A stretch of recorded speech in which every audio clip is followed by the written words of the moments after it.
से पूर्व अध्यक्ष और वायनाड से सांसद रहे राहुल गांधी को अब राहत मिल चुकी है। सूरत की सेशन कोर्ट ने 13 अप्रैल तारीख तय की है अगली सुनवाई के लिए। दरअसल मोदी सरनेम मानहानि केस में राहुल गांधी को 23 मार्च के दिन सूरत की सेशन कोर्ट ने अपना अहम फैसला सुनाया था। 2 साल तक के लिए उन्हें दोषी करार किया गया। हालांकि बाद में उन्हें जमानत दी गई। 30 दिनों का उन्हें वक्त दिया गया जिससे कि वह यहाँ पर कुछ अहम फैसले ले सके।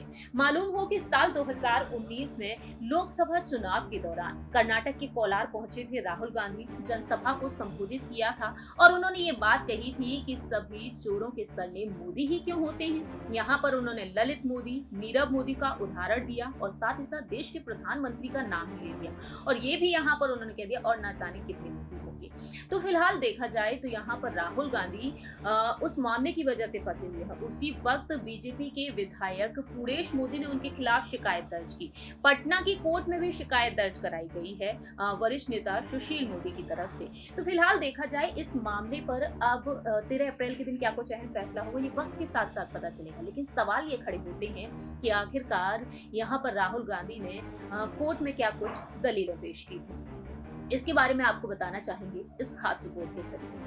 नमस्कार, मैं प्रांशी राठौर और आप देख रहे हैं नेक्स्ट 9 न्यूज। दरअसल राहुल गांधी बीते कुछ दिनों पहले ही अपनी बहन महासचिव प्रियंका गांधी वाड्रा के साथ सूरत की सेशन कोर्ट पहुंचे।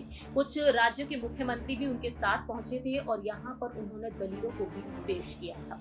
सबसे बड़ी बात यही सामने आई कि राहुल गांधी ने अपनी स्पीच में जिनका नाम लिया उनमें पूरेश मोदी का नाम नहीं तो मानहानि कैसी। पूरेश मोदी ने उनके खिलाफ यहाँ पर शिकायत दर्ज कराई थी। मालूम हो कि सुप्रीम कोर्ट के वरिष्ठ वकील विराग गुप्ता ने कहा कि सुप्रीम कोर्ट ने अक्टूबर 2022 में मनोज तिवारी के खिलाफ आपराधिक मानहानि के मामले में खारिज करते हुए कहा कि धारा 499 के तहत आरोप लगाने के लिए पीड़ित व्यक्ति की स्पष्ट और सीधी मानहानि होनी चाहिए। राहुल गांधी की स्पीच में नीरव मोदी, ललित मोदी, नरेंद्र मोदी के नाम थे, इसलिए विधायक पूरेश मोदी की मानहानि होने और उनके दायर मुकदमे की वैधता पर भी सवाल है।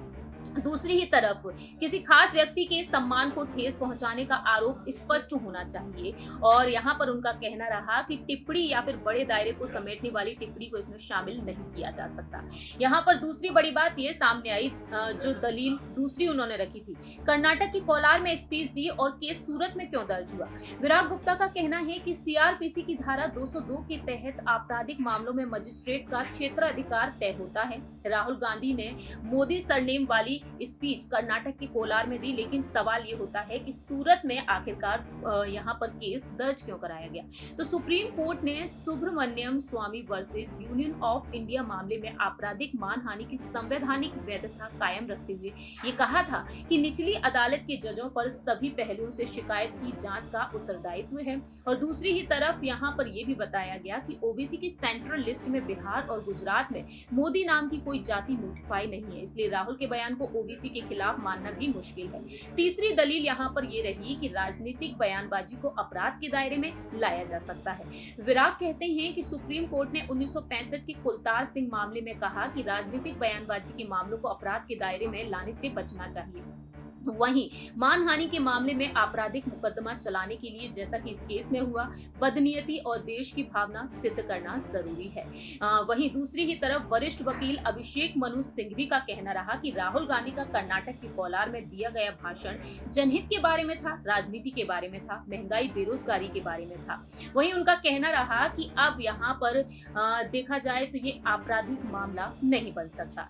यहाँ पर राहुल गांधी ने चौथी दलील रखी, पहली बार के अपराध में अधिकतम सजा मिल जाना। यहाँ पर राहुल गांधी के खिलाफ आपराधिक मानहानि के 10 मामले और चल रहे हैं, किसी और मामले में उन्हें अभी तक कोई सजा नहीं हुई और ऐसे में अपराध में अधिकतम 2 साल की सजा दिए जाने पर भी सवाल खड़े हो रहे हैं। तो यदि बड़ी कोर्ट एक दिन के लिए सजा कम कर देती है तो राहुल गांधी की सदस्यता खुद पर खुद बहाल हो जाएगी।